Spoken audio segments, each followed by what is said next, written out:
Nah, sehari-hari kita sering melakukan konversi ya. Konversi yang dimaksud yaitu mengubah sebuah video menjadi musik ya. Dan di HP kita bisa langsung mengubahnya ya. Untuk cara pertama langsung kita ubah di HP kita. Untuk yang pertama kita buka aplikasi Files ya. Saya buka dulu aplikasi filenya. Setelah terbuka, kalian klik pada bagian video ya. Klik pada bagian video. Ini kita gulir ke bawah, kita cari video yang mau kita ubah menjadi MP3 atau musik ya.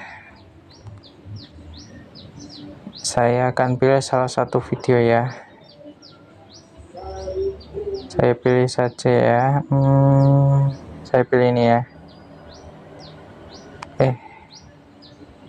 Saya pilih yang ini ya, video kucing.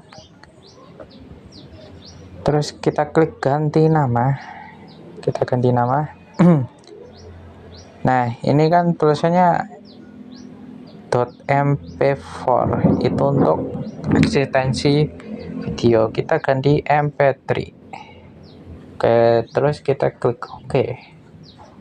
Ganti nama ya. Ya, dia akan otomatis terganti